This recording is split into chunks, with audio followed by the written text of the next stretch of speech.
Hi friends, మనము ఈ video ద్వారా గుర్రం జాషువా గురించి తెలుసుకుందాం. ఈరోజు అనగా సెప్టెంబర్ 28 గుర్రం జాషువా జయంతి. కాబట్టి గుర్రం జాషువా గురించి కొన్ని విషయాలు తెలుసుకోవడానికి ప్రయత్నిద్దాం. గుర్రం జాషువా 1895 సెప్టెంబర్ 28న గుర్రం ఈరయ్య లింగమ్మ దంపతులకు ఉమ్మడి గుంటూరు జిల్లా వినుకొండ మండలం చాట్రగడ్డపాడు గ్రామంలో జన్మించాడు. ఇతని తండ్రి యాదవ కులస్థుడు కాగా తల్లి మాదిగ కులానికి చెందినది. గుర్రం జాషువా చిన్న వయసు నుండే ఎన్నో అవమానాలను ఎదుర్కొన్నాడు. పాఠశాలలు చదువుకుంటున్నప్పుడు అగ్రవర్ణాల పిల్లలు కులం పేరుతో హేళన చేస్తే తిరగబడి వాళ్ళను కొట్టేవాడు. తన 15 సంవత్సరాల వయసులో మేరీ అనే అమ్మాయిని పెండ్లి చేసుకున్నాడు. ఇతను మొదటగా ఒక మిషనరీ పాఠశాలలో నెలకి ₹3 జీతంపై ఉద్యోగం చేశాడు. ఆ ఉద్యోగం పోయిన తర్వాత 1915-16లో రాజమండ్రిలో ఓ సినిమా వాచకుడిగా పనిచేశాడు.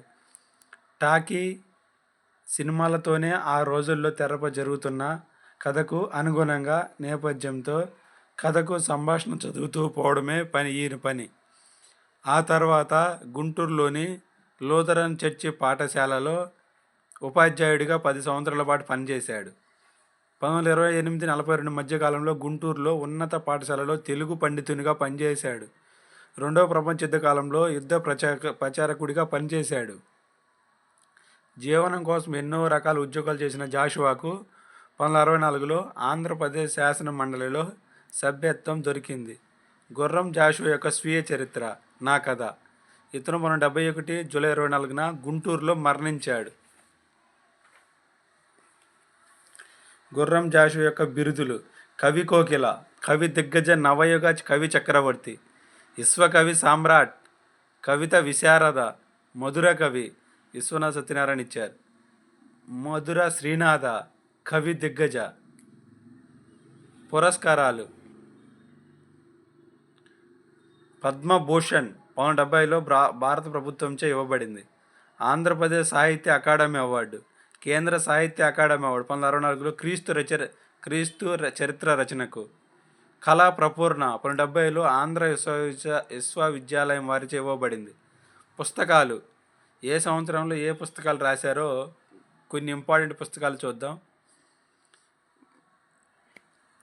1919 రుక్మిణి కళ్యాణం, 22లో కుశలవోపాఖ్యానం, 24లో కోకిల, 1926లో శివాజీ ప్రబంధం, యోమన యోగేంద్రుడు, భారతమాత, 1927లో భారతవీరుడు, గిజిగాడు, సూర్యోదయం, చంద్రోదయం, 1928లో తుమ్మెద పెళ్ళికొడుకు, 1929లో తెలుగు తల్లి, 1930లో సాలీడు, మాతృప్రేమ, 1931లో భీష్ముడు, యుగాంతర మంత్రి, 1932లో ఫిరదౌసి, ముంతాజ్ మహల్, స్వప్న కథ, అనాథ, క్రీస్తు, జేబున్నీసా, 1933లో శ్మశాన వాటిక, 34లో ఆంధ్రభోజుడు, 1941లో గబ్బిలం, 45లో కాందీసికుడు, 48లో చిన్న నాయకుడు, బాపూజీ, నేతాజీ, 1950లో స్వయంవరం, 57లో కొత్త లోకం, 58లో క్రీస్తు చరిత్ర, 63లో ముసాఫిర్లు, నాగార్జున సాగర్, నా కథ స్వీయ చరిత్ర. జాషువా వృత్తి: ఉపాధ్యాయుడు, రేడియో ప్రయోక్త. ప్రవృత్తి: రచనా వ్యాసంగం. ఇతని రచనలు: ఖండకావ్యాలు. ఆయన రచనలలో ఖండకావ్యాలు గబ్బిలం, కాందీసికుడు, నేతాజీ, బాపూజీ, స్వయంవరం, రాష్ట్రపూజ, కొత్త లోకం, ముసాఫర్లు, నాగార్జున సాగర్, స్వప్న కథ, గిజిగాడు, సాలీడు, శిశువు, శ్మశాన వాటిక. లఘు కావ్యాలు: ఫిరదౌసి, ముంతాజ్ మహల్, క్రీస్తు చరిత్ర. గద్య కావ్యం: కుశలవోపాఖ్యానం, చిన్న నాయకుడు, చంద్రిక. దృశ్య కావ్యాలు: సత్య హరిశ్చంద్ర, రుక్మి కళ్యాణం, చిదానందం, ధ్రువ విజయం, వీరబాబు, తెరచాటు, దావీదు చరిత్ర, మదాలస. పద్య కావ్యాలు: హిమదామార్కధర పరిణయం, కన్యక పరమేశ్వరి, శివాజీ ప్రబంధం. స్వీయ చరిత్ర. నా కథ.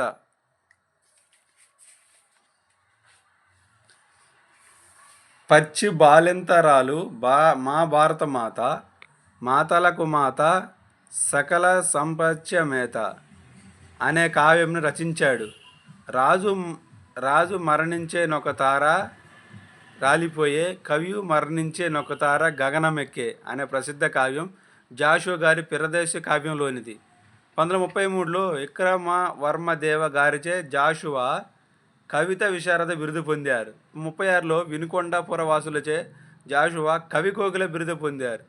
1946లో చల్లపిల్ల వెంకట శాస్త్రిచే గండ పెండేరం సత్కారంతో పాటు కవి దిగ్గజ, నవయుగ కవి చక్రవర్తి అన్న బిరుదులు పొందారు. 1952లో తిరుపతి కవితా సమితిచే మధుర కవి శ్రీనాథ బిరుదు పొందారు. 1964లో ఏలూరు తెలుగు దర్బార్ వారి సన్మానంలో విశ్వకవి సామ్రాట్ బిరుదు పొందారు. జాషువా తన నేతాజీ కావ్యాన్ని తన తండ్రి గుర్రం వీరయ్యకు అంకితం ఇచ్చారు. ఇతను తెలుగులో మొట్టమొదటి దళిత కవిగా పరిగణించబడ్డాడు. ఇతని రచనలో గబ్బిలం సర్వోత్తమైనది.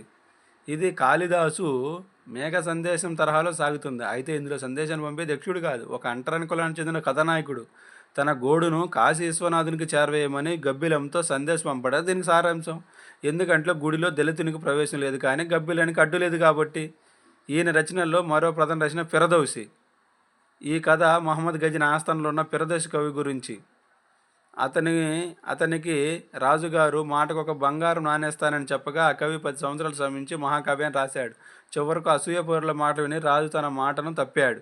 దీంతో ఆవేదనతో ఆత్మహత్య చేసుకున్న ఆ కవి హృదయాన్ని జాషువా అద్భుతంగా వర్ణించాడు. ఈరోజు జాషువా గురించి పేపర్లో వచ్చిన పేపర్ క్లిప్పింగ్ని చూద్దాం. ఈరోజు అనగా సెప్టెంబర్ 28, 2024లో పేపర్లో వచ్చిన జాషువా జయంతి సందర్భంగా కొన్ని విషయాలు ఆయన గురించి వచ్చాయి. వాటి గురించి మనం తెలుసుకుందాం. జాషువా కవిత్వంలో అంబేద్కర్ స్ఫూర్తి. ఆధునిక తెలుగు పద్య కవిత్వాన్ని మరో మలుపు తిప్పిన మహాకవి గుర్రం జాషువా.